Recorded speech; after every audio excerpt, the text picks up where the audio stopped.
Welcome. You are in the right place. Slowly close your eyes. Take a deep breath and gently let it out. Leave behind the fatigue of the day, the lingering sounds in your mind. Let your shoulders relax. Let your breathing slow. The story you are about to listen to will take you to that quiet, safe space between sleep and wakefulness. There is no rush now. You no longer need to think. Just listen and relax. The story begins. There was white silence everywhere, only white. It was March of 1912, and in the middle of Antarctica, on the Ross ice shelf, a small tent stood. The wind was blowing lightly, but the cold was deadly. -40 degrees, perhaps colder. No one was measuring anymore. Inside the tent were 3 men, Captain Robert Falcon Scott, Dr. Edward Wilson, and Lieutenant Henry Bertie Bowers. All 3 were lying down in their sleeping bags, motionless, silent. Scott pulled his hand out of the bag. His fingers were purple, numb, but he could still write. He took his journal. The pages were frozen, brittle. He picked up the pen and began to write. March 29th, 1912, or perhaps March 30th, I am no longer sure. The pen scraped across the paper.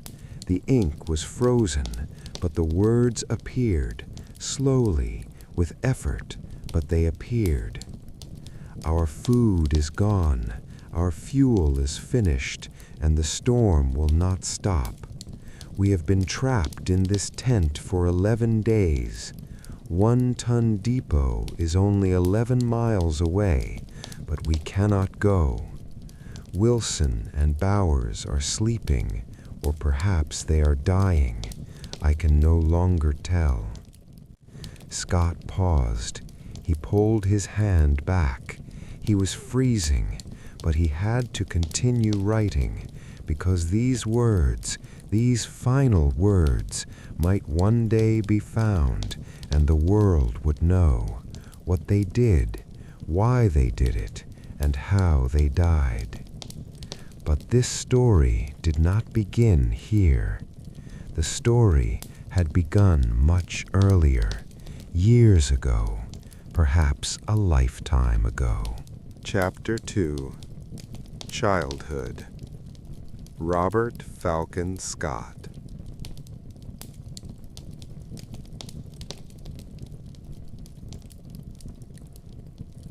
June 6th, 1868, Devonport, England. A naval town. Gray skies, salty air, the whistles of ships. Robert Falcon Scott was born that day. He was the 4th of 6 children. His father, John Edward Scott, a brewing master, a middle-class man. His mother, Hannah, a strong, determined woman. His family was modest but respectable. There was not much money, but it was enough. The house was small but warm, and Robert, the little boy they called Con, was peaceful. His childhood was ordinary. He went to school. He had friends. He swam in the sea. He ran over the hills. The ordinary life of an ordinary English boy. But there was something inside him, curiosity, a search, a desire to look far away. He loved the sea. He would sit for hours watching the harbor. Ships arrived, ships departed, and Robert would dream, one day I will go too, to distant places, to unknown waters. His mother would ask, "What are you thinking about, Khan?" "The sea, mother, beyond the world." Hannah would smile, "Big dreams, my little son. But they can come true, right? Anything is possible, as long as you work, as long as you do not give up." Robert never forgot those words, not ever. At 13, he joined the Royal Navy, Naval College, training aboard the ship Britannia. Hard training, discipline, hierarchy, strict rules. But Robert was successful. He was intelligent, hard-working. He was not first in his class, never first, but second or third. It was enough. Years passed. Young Robert became Scott the adult, a naval officer. He served on HMS Majestic in the Mediterranean, then on HMS Rover in African waters. They were ordinary assignments, routine patrols, no adventure, no exploration, just orderly, safe, boring naval service. Scott was restless because in his dreams were different things, unknown places, dangers, true exploration. And then one day, 1899, an opportunity came. Chapter 3. The First Antarctica, the Discovery Expedition. The Royal Geographical Society was planning an expedition to Antarctica, the great white continent. It had not yet been explored. It had no map. It held mystery. They were looking for a leader, an experienced officer, brave, reliable. Scott applied. He was 31 years old. He had no Antarctic experience, no polar experience, but he was ambitious, eager. The interview was difficult. The questions were hard, the expectations high. But Scott impressed them. His seriousness, his determination, his leadership potential. And he was chosen. "Captain Scott," they said, "the Discovery Expedition is yours. England trusts you." Scott took a deep breath. This was the opportunity of his dreams. "I will be worthy of it, sir, I swear." July 31st, 1901. The ship Discovery departed from London. The crew numbered 48. Scientists, sailors, doctors, all of them were excited. Scott was in command, a young commander, inexperienced but determined. With him was Ernest Shackleton, third officer, Irish, charismatic, ambitious. They would become friends and then rivals. Edward Wilson was there as well, doctor and scientist, calm, wise, kind. He would become Scott's closest friend until the end of his life. The journey was long. South Africa, New Zealand, Australia. At every port, receptions, ceremonies, speeches, and finally, January 1902, Antarctica. When they first saw it, their breath was taken away. Icebergs, massive, white, magnificent. They glittered in the sunlight, blindingly beautiful. "There it is," said Scott, "a new world, our world." Discovery anchored in McMurdo Sound. They established a winter camp.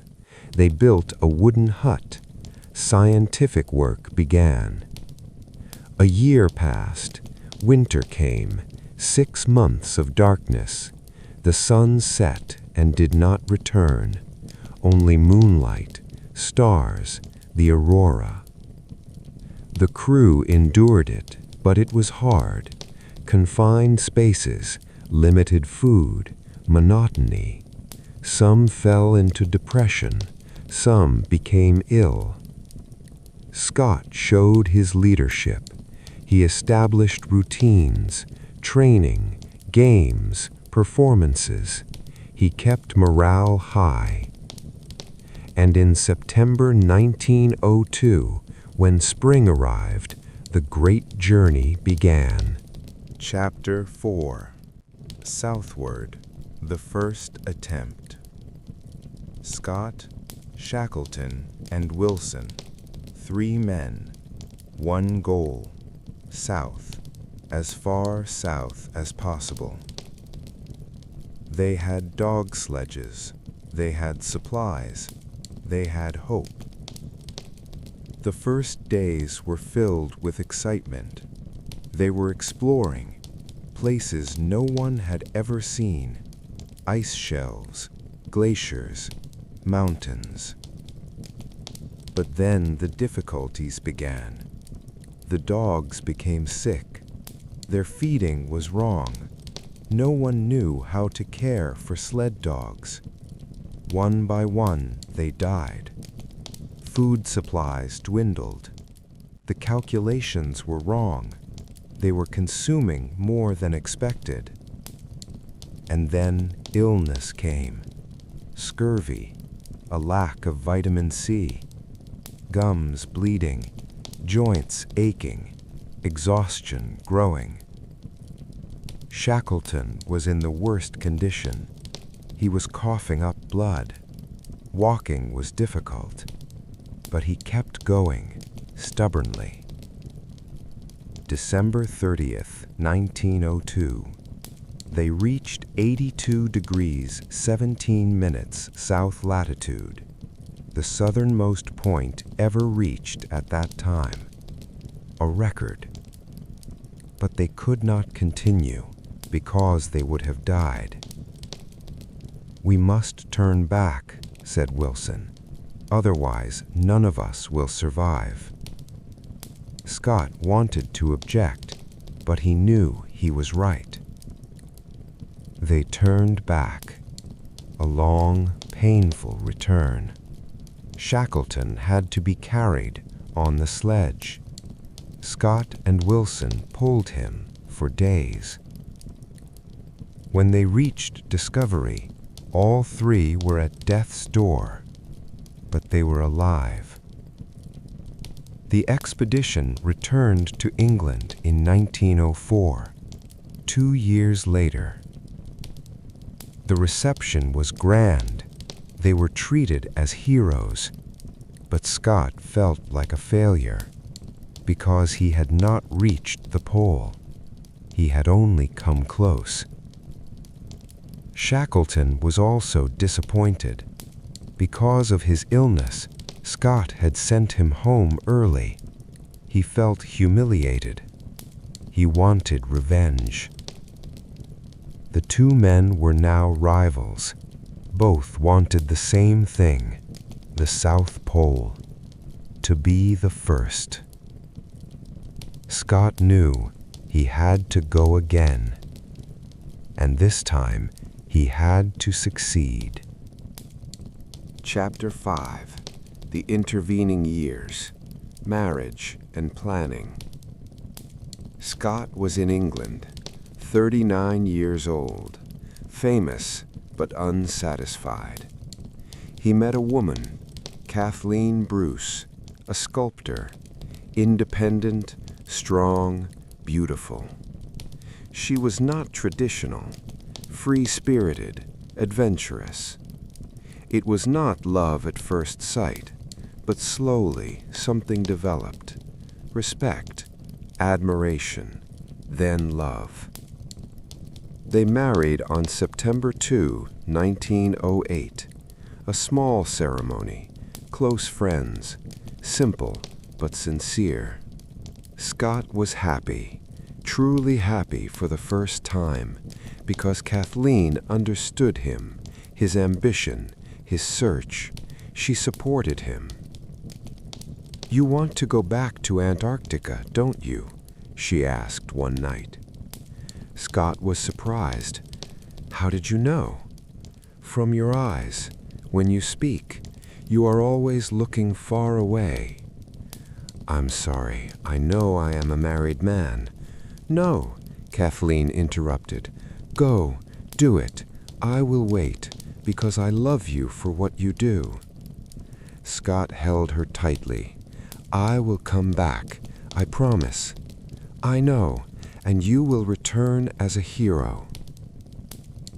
September 14, 1909. Peter Markham Scott was born, Scott's son. Scott was at the hospital that day. He held the baby, so small, fragile, perfect. "Hello, my son. I am your father, and I love you very much." Peter cried, a baby's cry. Scott smiled. Tears ran down his cheeks. "I don't want to leave you behind, but I must go. I must prove something, to myself, to the world, to you. And I will come back, I promise. I will grow up with you. We will play. We will laugh." Peter stopped crying. He opened his eyes, blue eyes, his father's eyes, and he looked. And in that moment, Scott knew he had to go, and he had to return. There was no other choice. Chapter 6. Terra Nova. The second expedition begins. Preparations took a year. Raising money, selecting the crew, acquiring equipment, planning everything. Scott was wiser now, more experienced. He had learned from the mistakes of discovery. This time it would be different, better, safer. But there was a problem. Money. There was not enough. Scott gave speeches across the country. He convinced the wealthy. He convinced the government. Slowly, the money came. Was it enough? No, but it was enough to begin. He chose the ship Terra Nova. It was an old ship, a whaler, but it was strong, reliable. He gathered the crew, 65 men, sailors, scientists, photographers, all volunteers, all excited. Edward Wilson came again, Scott's best friend, trustworthy, loyal. Lawrence Oates, a cavalry officer, responsible for the ponies, a quiet man, but brave. Edgar Evans, a seaman, strong, experienced. Scott trusted him. Henry Bertie Bowers, a small, powerful man, tireless. He organized everything. And the others, all chosen, all ready. June 1st, 1910, Cardiff. Terra Nova set sail. The crowd was huge, thousands of people, flags, music, excitement. Scott stood on deck. Kathleen was on the dock. Peter was in her arms, 9 months old. Their eyes met. No words were needed. Everything was in their gaze. "I love you. I love you too. Come back. I will." The ship slowly pulled away. The dock grew smaller. People turned into ants and then disappeared. Scott turned away, looked south, toward the distant horizon. "Here we go," he said to Wilson. Yes, and this time we will succeed. We will succeed because we have no other choice. The journey took 6 months. Madeira, Cape Town, Melbourne, Littleton. At every port there was the press, questions, interviews, photographs. Captain Scott, will you reach the pole? We will do our best. Will you defeat Amundsen? Scott frowned. Amundsen. That name again. Because he had learned something. Roald Amundsen, the Norwegian explorer, was also going to Antarctica. At first, Amundsen had planned to go to the North Pole, but he had changed his plan, secretly, at the last moment. And now he too was aiming for the South Pole. The race had begun. Chapter 7. Arrival in Antarctica. January 4th, 1911. Terra Nova was in Antarctic waters. Icebergs appeared, giant, white, magnificent. Scott had seen them 10 years earlier, but he was still awed.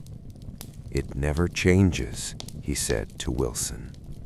"Yes, timeless, eternal, and deadly. Yes, that too." Terra Nova entered McMurdo Sound, the same place where Discovery had anchored. But this time they chose Cape Evans, safer, more sheltered. The crew unloaded the ship, tons of supplies, equipment, ponies, dogs, motor sledges, and they built the hut, wooden, solid, spacious. 16 men would live there through the winter. Construction took a month. Everyone worked, from morning to evening, exhausting but satisfying. And finally it was finished. January 18th, the hut was ready. That night, the first meal was eaten there. Hot soup, bread, steak from fresh meat. Scott stood up. He raised his glass. "Gentlemen, we have arrived. A long journey, but we have succeeded. Now the real work begins, going to the pole, planting the British flag. There will be hardships, there will be dangers, but we are ready, because we are British, and the British never give up. To the Queen, to the Empire, to success. To the Queen," everyone repeated. Glasses clinked, and a new chapter began. Chapter 8. Depot Journeys. The beginning of preparations. It was summer, Antarctic summer. The sun did not set. It was constant daylight.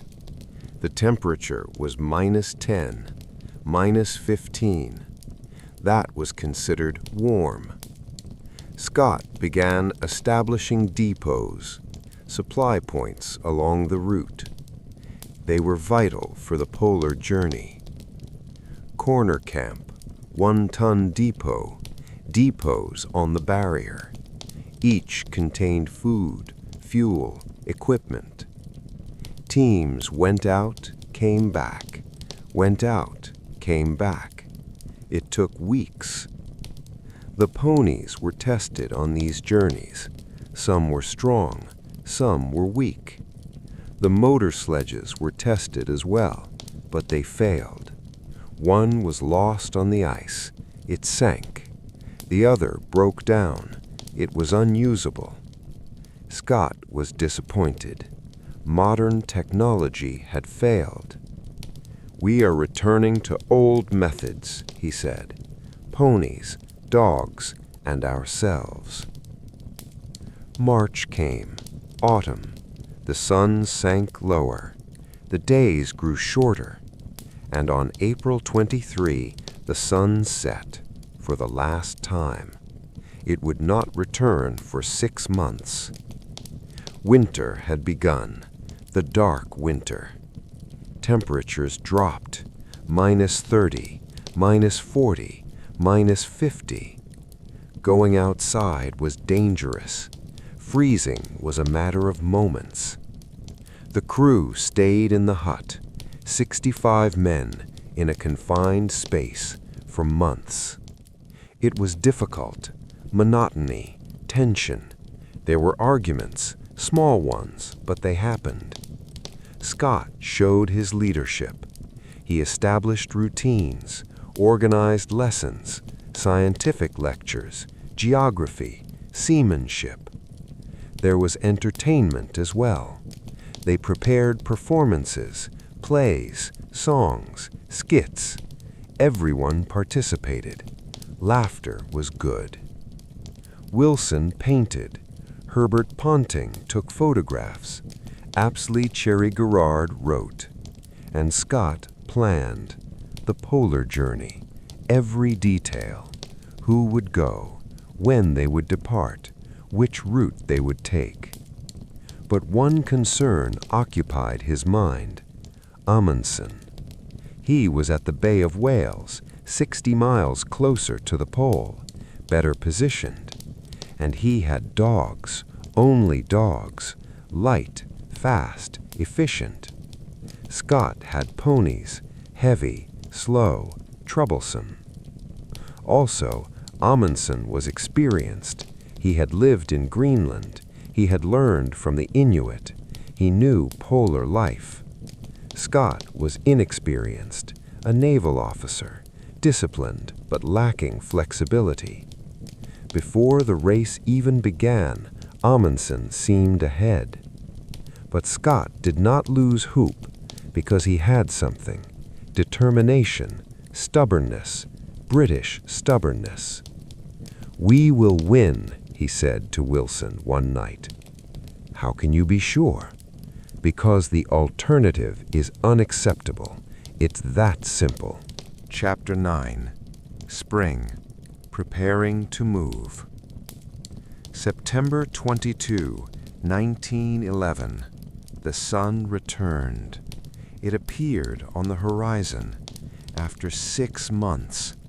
The crew applauded. They shouted. The light was back. Life was back. Scott accelerated the preparations. They would depart within 2 weeks. But then news arrived.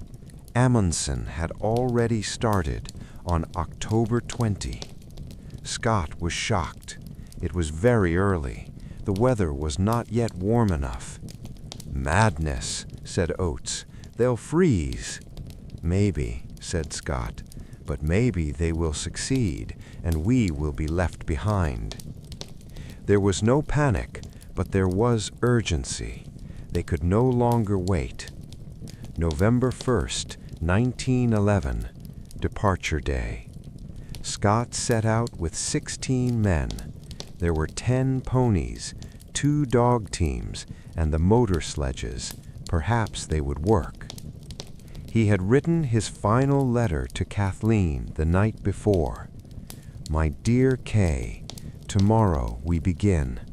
A long journey, perhaps 5 months, but I will return, I promise you and Peter. I will return like a hero. Yours forever, Con." The morning was early. The air was cold but clear. The sun shone. The team was ready. The sledges were loaded. The ponies were harnessed. Scott made his final check. Everything was in place.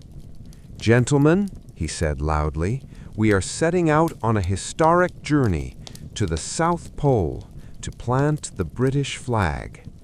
There will be hardships, but we are ready. We are strong. We are British. Forward!" And they moved, slowly, resolutely, southward. Cape Evans grew smaller, disappeared, and the endless whiteness began. Chapter 10. The Great Ice Barrier. First Steps. The first days were good. The weather was reasonable. The ice was flat. Progress was steady. 10, 12 miles a day. The motor sledges started, but it did not last long. One broke down on the first day, the other on the third. They were abandoned. "Modern technology," said Oates sarcastically. "So reliable." Scott did not reply. He was disappointed, but he did not show it. The ponies continued. They pulled the sledges. The load was heavy, but they managed. The dogs performed best. They were fast, strong. Mears and Dmitri handled them. They were masters. Nights were spent in camp. Tents were pitched. Snow was melted. Tea was made on the Primus stove. Food was cooked. Pemmican, biscuits, chocolate. Then sleeping bags. They squeezed together, but it was warm, relatively. And in the morning, the same routine. Wake up, eat breakfast, break camp, move on. Every day the same. It was monotonous, but Scott kept morale high. He made jokes, told stories, showed leadership. November 15th, they reached Corner Camp, the first depot. Supplies were replenished. Equipment was checked. "We are making good progress," said Scott. "We are on schedule." But inside there was worry, because where was Amundsen? How far ahead was he? There was no way to know. November 21, they reached 80 degrees south. That night, Scott wrote in his journal, 80 degrees south. We are close to the gateway. Tomorrow, the Beardmore Glacier begins, the truly hard part. The ponies are tired. Some have weakened. Oates is concerned, but we will continue because there is no turning back. I am thinking of Amundsen. Where is he? What is he doing? If he is ahead, how far? These thoughts trouble me, but I must focus. Only our own journey matters. But he was lying to himself, because the race mattered very much. Chapter 11. Beardmore Glacier, The Ascent. November 24. The Beardmore Glacier began. A massive glacier, 120 miles long, 20 miles wide, one of the largest in Antarctica. And it had to be climbed from sea level to 10,000 feet. Steep, dangerous, exhausting. On the first day, they lost a pony. Firth of Tay, that was its name. It fell into a crevasse, gone, could not be rescued. Oates was upset. He loved the ponies. He knew each one. "I'm sorry," said Scott. "I know how important it was." "It wasn't just a pony," said Oates. "It was a friend." But they had to continue. The following days were harder. The ice was rough. Bumps, crevasses, ice falls. Sledges often got stuck. The ponies weakened. Food was insufficient. Scott had miscalculated. Only a few pounds of hay per day. Not enough. And the cold, -20, -30, even colder at night. The ponies shivered. They were covered with blankets, but still it was not enough. December 1, another pony died, then another, then another. Scott decided the remaining ponies had to be shot. There was no point in letting them suffer. and the meat was needed. Oates took on the task. He shot 5 ponies, one by one, quickly, as humanely as possible, but every shot struck him in the heart, because these ponies were his friends. The last pony, Christopher, was Oates' favorite, strong, loyal, gentle. Oates touched his head. "I'm sorry, my friend," he whispered. "I'm so sorry." Then he pulled the trigger, and Christopher fell, quietly, peacefully. Oates turned away. He walked. He did not cry, because men did not cry, but inside he was broken. The meat was salted, stored, loaded onto the sledges. "At least they didn't die in vain," said Wilson. "They will feed us." But no one wanted to eat, because it was their friends' meat. Still, they ate, because it was necessary for survival. The Beardmore climb lasted 2 weeks, exhausting, slow, but they succeeded. December 9, they reached the top of the glacier, the polar plateau, 10,000 feet high. The air was thin, breathing was difficult, headaches, nausea, altitude sickness. But the view was incredible, endless white plains, no horizon, outside of time. "Here," said Scott, "the final stage, from here to the pole, 300 miles. "Can we do it?" asked Bowers. "We must, because the return is too far now." Chapter 12. The Selection. Who will continue?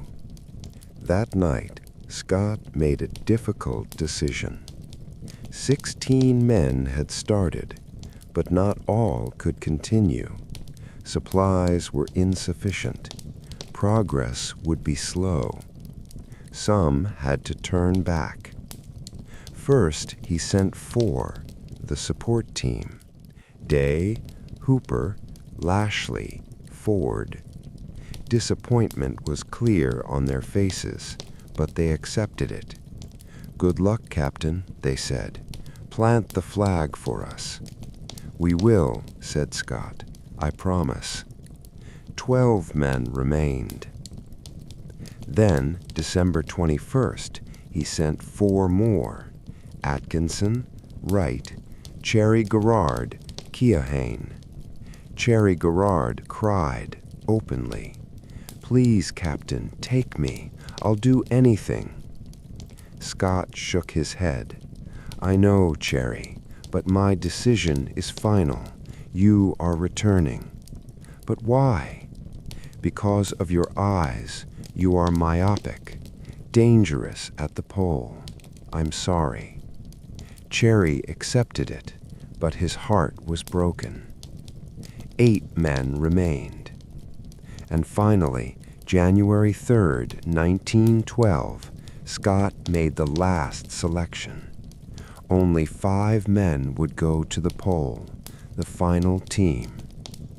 He announced his choices: himself, Captain Robert Falcon Scott, leader; Dr. Edward Wilson, his closest friend, doctor; Henry Bowers, strong, tireless; Lawrence Oates, brave, dependable; Edgar Evans, experienced, powerful. 5 men. The 3 men returning, Teddy Evans, Crean, Lashley, were disappointed. "Why not me?" asked Teddy Evans. "Because you are ill," said Scott kindly.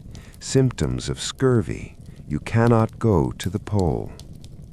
Evans wanted to protest, but he knew Scott was right. The 3 men headed south to return. It was a difficult journey.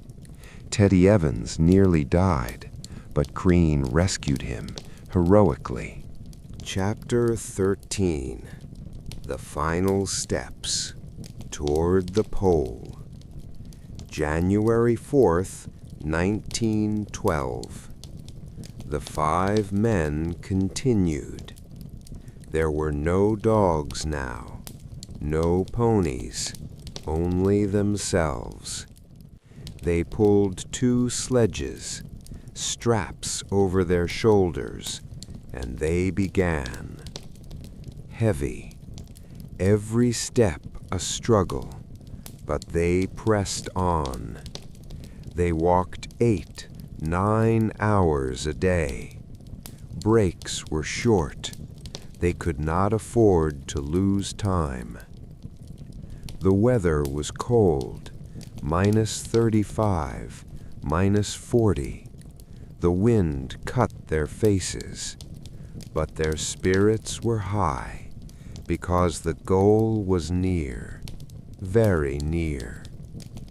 January 9th, 88 degrees south, only 120 miles left. Scott wrote in his journal, "We are approaching, closer each day. Excitement grows, but so does worry, because still no sign of Amundsen. Is this good? Bad? I do not know. Perhaps he is ahead. Perhaps he has already passed us. I try not to think about it, but it is impossible." January 15th, 89 degrees south, only 60 miles to go. That day, Edgar Evans behaved strangely. His speech was slurred, his walking faltering. Wilson checked. "How are your fingers, Edgar?" Evans showed his hands. Bad, cracked, bleeding, beginning to frostbite. "Ah, Edgar," said Wilson, "why didn't you tell me?" "No problem, doctor. I can manage."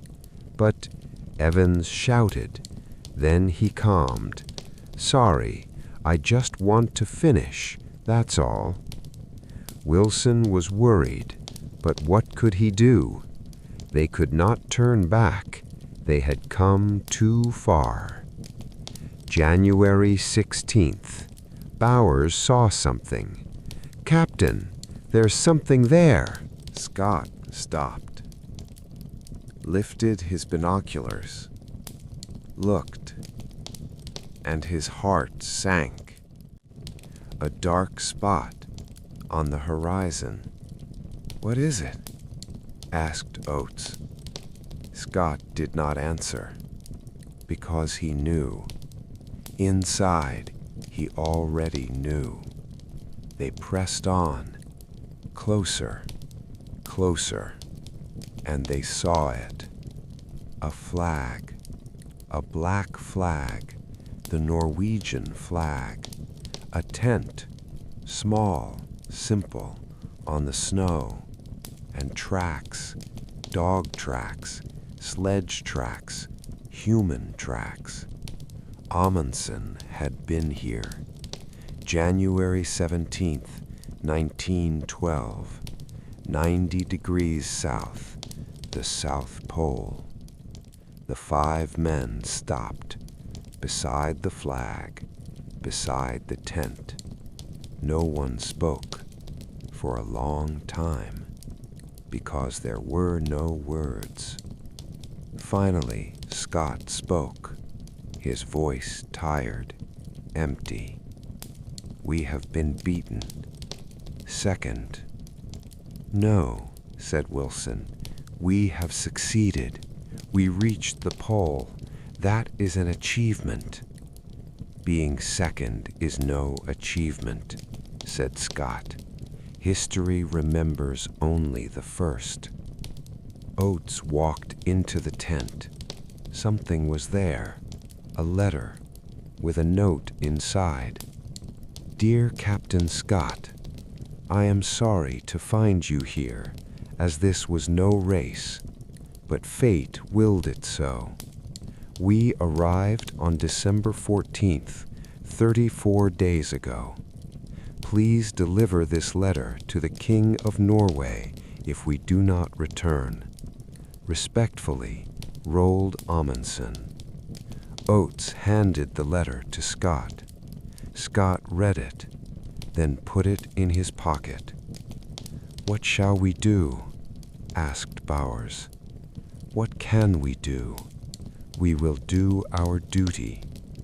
They planted the British flag beside it, beside the Norwegian flag. They took a photograph, 5 men in front of the flags, but they did not smile. They only looked, tired, broken, defeated. The Union Jack waved in the wind, weakly, sadly, and in that moment, Scott knew the hardest part had begun, the return. Chapter 14. The Return Journey. The nightmare begins. January 18. The return began. The wind was at their backs now, a north wind. It should have helped, but it did not, because the wind was too strong, too cold, and morale was low. Failure weighed heavily. Every step carried it. The first days passed slowly. Progress slowed. Exhaustion had begun. Edgar Evans was the worst. His hands were terrible, wounded, infected. But he did not complain. He only slowed. Every day a little slower. January 24, they reached the Beardmore Glacier. They had to descend, a dangerous descent. That day Evans fell, hit his head on the ice, hard, but he got up. "I'm fine," he said. "Let's go." But he was not fine. A concussion had set in. Slowly he worsened. February 4, they reached the lower glacier depot, a supply point.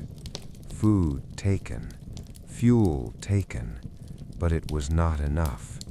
Calculations were wrong. "Why so little?" asked Bowers. Scott checked. Evaporation.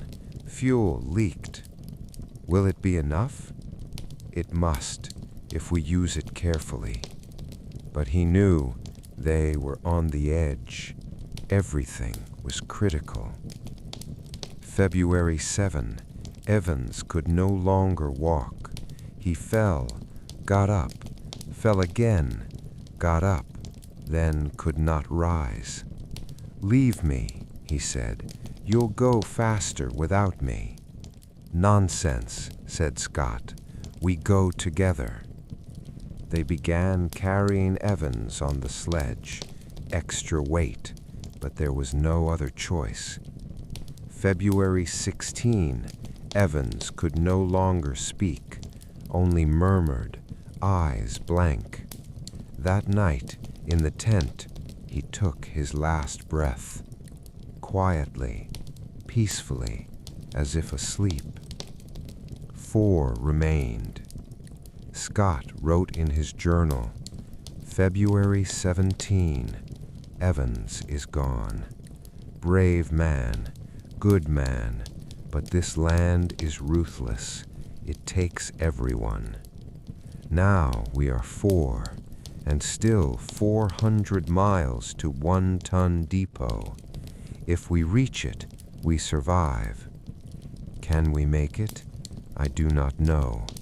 All of us weakened, frostbite, scurvy symptoms, but we must try. Our families wait. England waits. Chapter 15. Oates's Sacrifice. Late February. Winter approached. Temperatures fell. -50, -60. Oates's feet were in terrible condition. Frostbitten, gangrene had set in. Every step was torture. Mornings, it took hours to put on boots. His feet were swollen. He could no longer feel his toes. But he continued, did not complain, just gritted his teeth and walked. Scott knew Oates was slowing them down, and every day mattered. They had to reach the depots, but he could not leave Oates because the English did not abandon their friends. March 2nd, Oates could not walk, collapsed to the ground.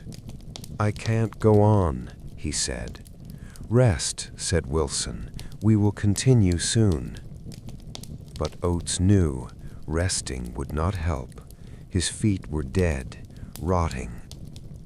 That night, he lay quietly in the tent, thought long and hard, and he made a decision. March 16th, 1912, morning, his birthday, turning 32. A storm raged, snow fell, wind howled, -40 degrees. Oates climbed out of the sleeping bag, struggling to stand. "Where are you going?" asked Scott. "Outside," said Oates. "I'll walk a little, might take some time." Scott understood immediately. "Oates, no, stay, please."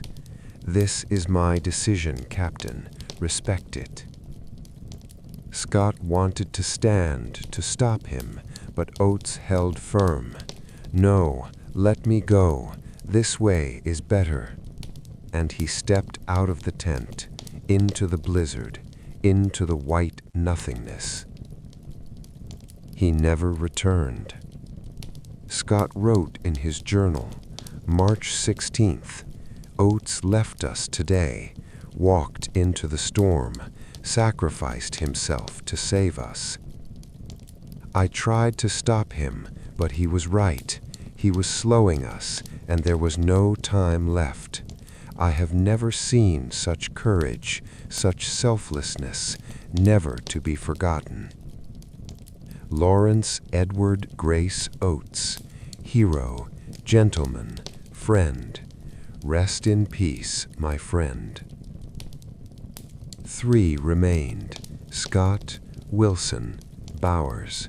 They continued because there was no other choice, but they were now painfully slow, only a few miles per day, sometimes none at all. March 19, 1-ton depot, 11 miles away, only 11 miles, but they could not go. The storm was too strong. They stayed in the tent, waiting. 1 day, 2 days, 3 days. Food ran out, fuel ran out, and the storm did not cease. Chapter 16. Last Words. March 21, maybe 22. Scott was no longer sure.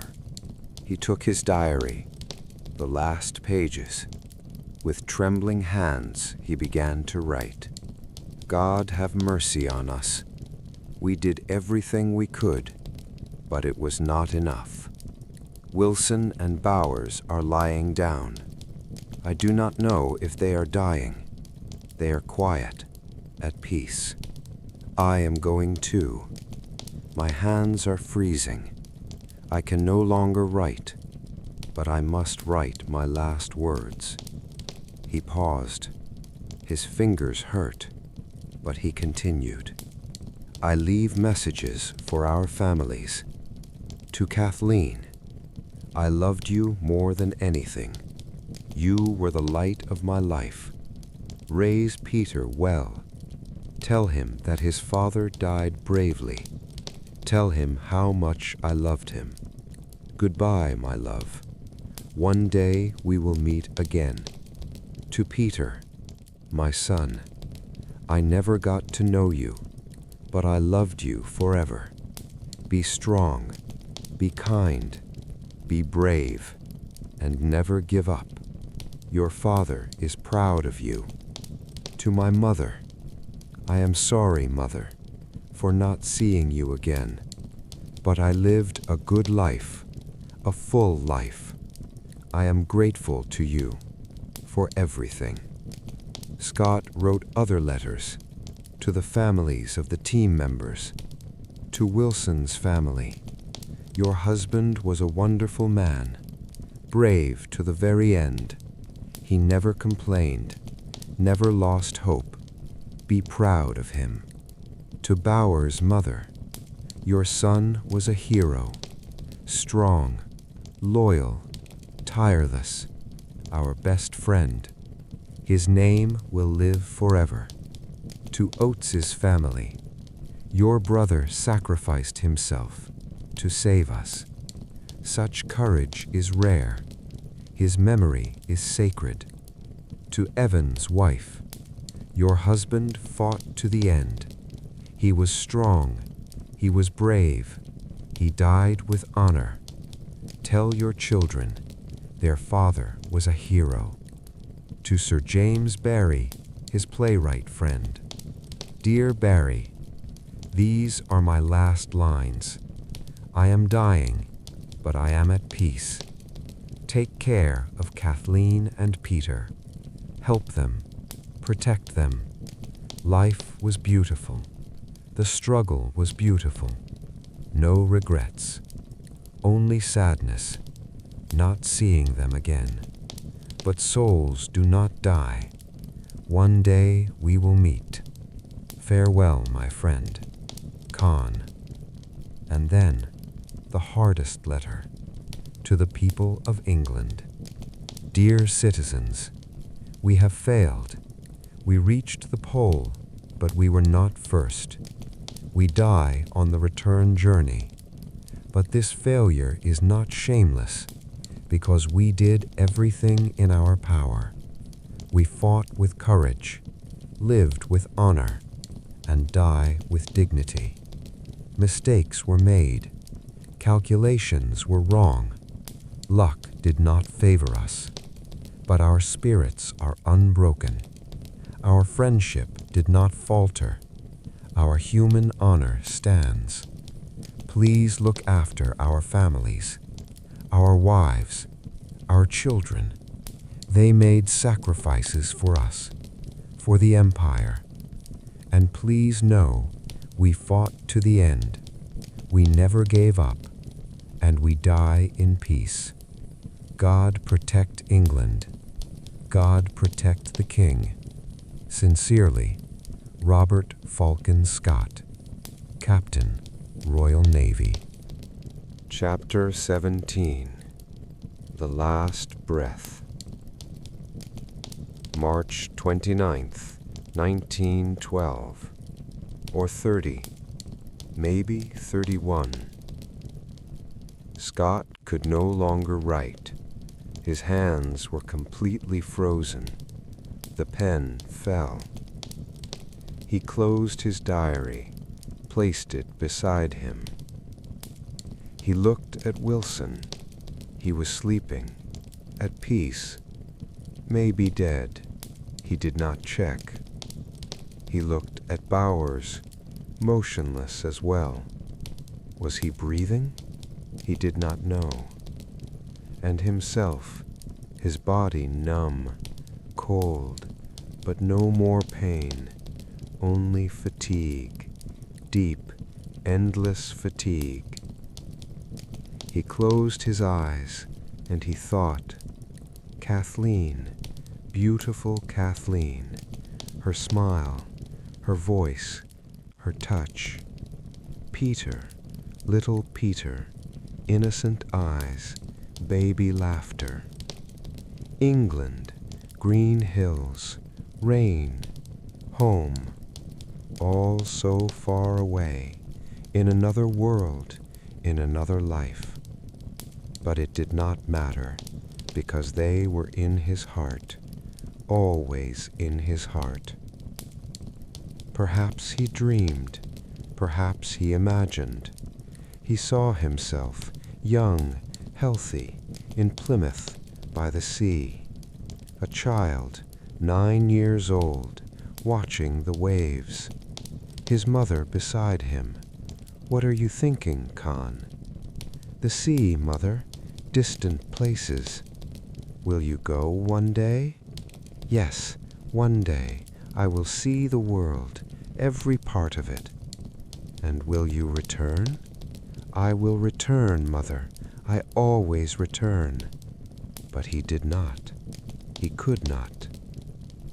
And in that moment, the final moment, Scott was at peace, because he understood success was not only winning, success was trying, struggling, enduring to the very end.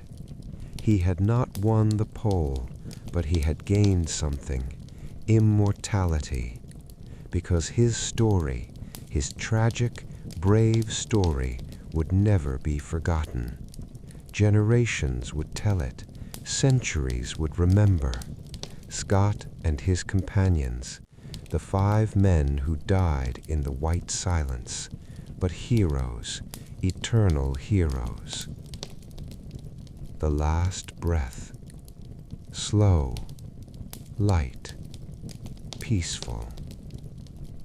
And Robert Falcon Scott was gone, quietly, with honor, with his friends. Outside, the wind howled, snow fell, white upon white. The tent was slowly buried under the snow, under time. 3 men inside, as if asleep, arms stretched to each other, friends forever. And the world kept turning. The sun rose and set. Months passed. But in that tent, time had stopped, forever frozen in that final moment. Chapter 18. Discovery. November 12th, 1912. 8 months later. The Antarctic summer had returned. The sun was shining. The snow was beginning to melt. A search party set out. Surgeon Edward Atkinson was in charge. 8 men, dog sleds. We must find them, said Atkinson, whoever they are, wherever they are. They searched for days, starting from One Ton Depot, heading south. And on November 12th, they found them. A small mound under the snow, a tent, half buried. This is it, someone shouted. They all ran together, started digging through the snow, and opened the tent flap. Inside was dark, cold, silent. Atkinson held a lantern, looked in, and he saw 3 men in their sleeping bags, frozen, dead.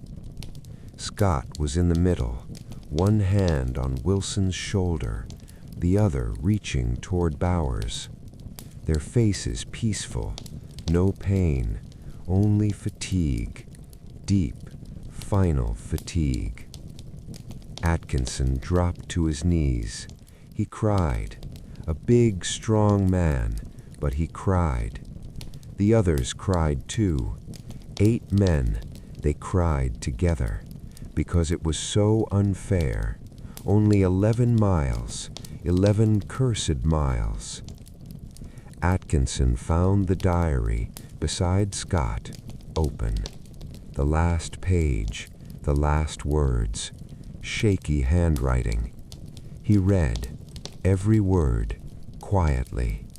Then the others read too, one by one, and they made a decision.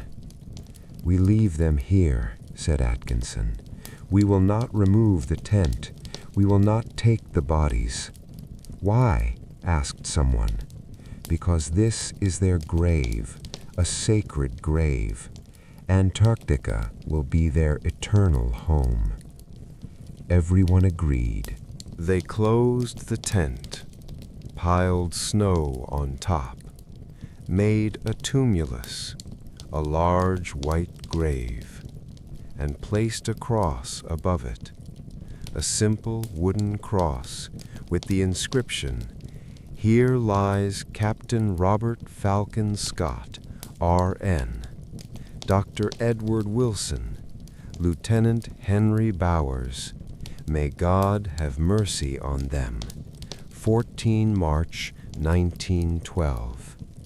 And a quote from Tennyson, "To strive, to seek, to find, and not to yield." The search party went to look for Oates, but they could not find him.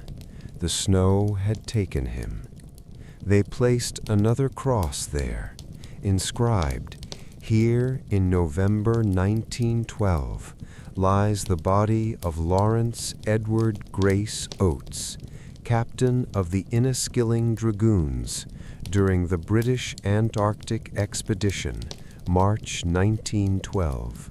He walked out to save his friends. Brave spirit." The team returned to Cape Evans, then to the Terra Nova, then to New Zealand, and the news spread to the world. Scott dead, pole hero frozen, tragic end in Antarctica. England was shocked, mourned, flags were lowered, churches prayed, schools were silent, people wept. Because Scott was not just an explorer, he was a symbol of courage, a symbol of the human spirit. Chapter 19. Legacy. When Kathleen Scott received the news, she was in New Zealand. She had gone to meet Scott. She saw Atkinson disembark from the ship. She knew from his face. She understood immediately. "He's dead, isn't he?" she whispered. Atkinson only nodded. Kathleen did not scream. She did not fall to the ground. She just stood like stone. Then she took a deep breath. "What will I tell Peter?" "The truth, that his father was a hero." "But he's only 3. He won't understand." "He will understand in time. Scott left letters for him. When he grows up, he will read them, and he will understand." Kathleen stayed strong. She did not collapse, because that was what Scott would have wanted. She mourned for months, but then she returned to life. She continued sculpting. She raised Peter. Peter Scott grew up, a strong, intelligent boy. He never knew his father, but he proudly carried his name. He became a naturalist. He loved birds, animals. He became a protector. He protected the world. And he always said, "My father left me a legacy, courage, honor, never giving up. I live this legacy every day." Scott's diary was published in 1913 under the title Scott's Last Expedition. It became a bestseller. Millions read it. People wept as they read. They were inspired. They were encouraged because Scott's words were universal. We may seem defeated, but we are not defeated because we fought to the very end. Success is not only winning. Success is trying, falling, and rising again. And in the end, no matter how hard it is, keeping your head held high. Monuments were erected in London, Cambridge, Portsmouth. A statue of Scott was made, looking toward Antarctica, forever. Schools bore his name, streets bore his name, ships bore his name, because Scott could not be forgotten. Forgetting him was impossible. Years passed, decades, centuries. Antarctica did not change, still white, still silent, still deadly. But people returned, new expeditions, new technologies. In 1956, Cape Evans Hut was visited, still standing, frozen in time.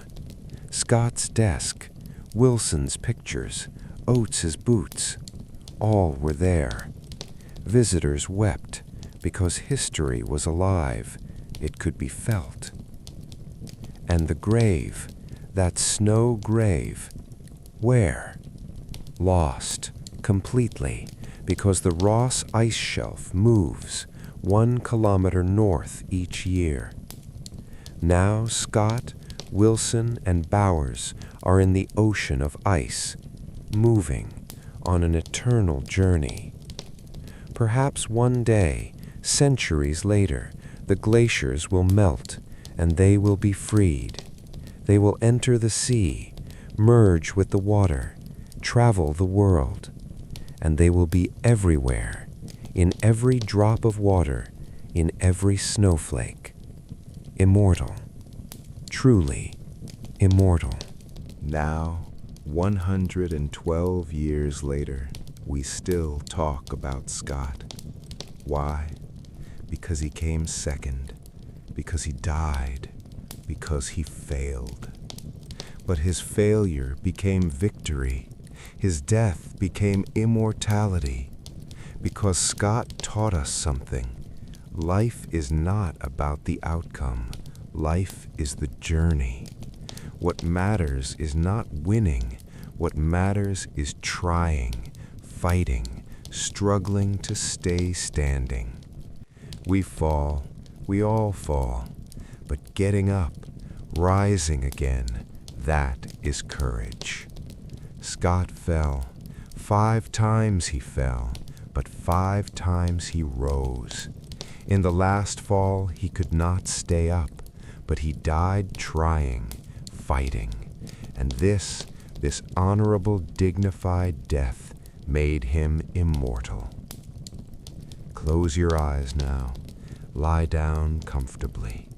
Think of the endless white, the silence, the peace, and think of those 3 men, Scott, Wilson, Bowers. They are sleeping forever under the snow in friendship. There is no more pain, no more struggle, only peace. And in their dreams, perhaps, they are home in England with their loved ones. They are smiling, happy, because the journey is over. The eternal journey has begun.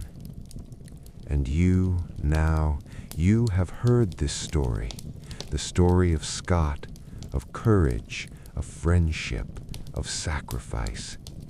Tomorrow you will wake to a new day, to new challenges. Perhaps you will fall, perhaps you will fail, but remember Scott, Oates, Wilson, Bowers, Evans. They tried to the very end.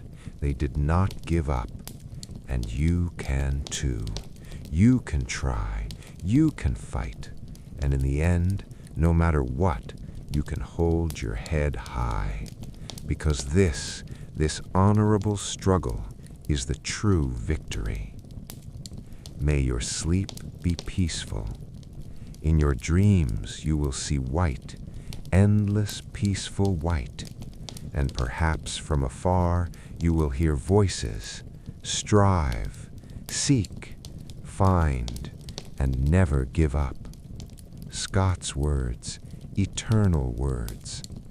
Good night, and remember, you are an explorer too, a life explorer. Every day a new journey. Walk it with courage.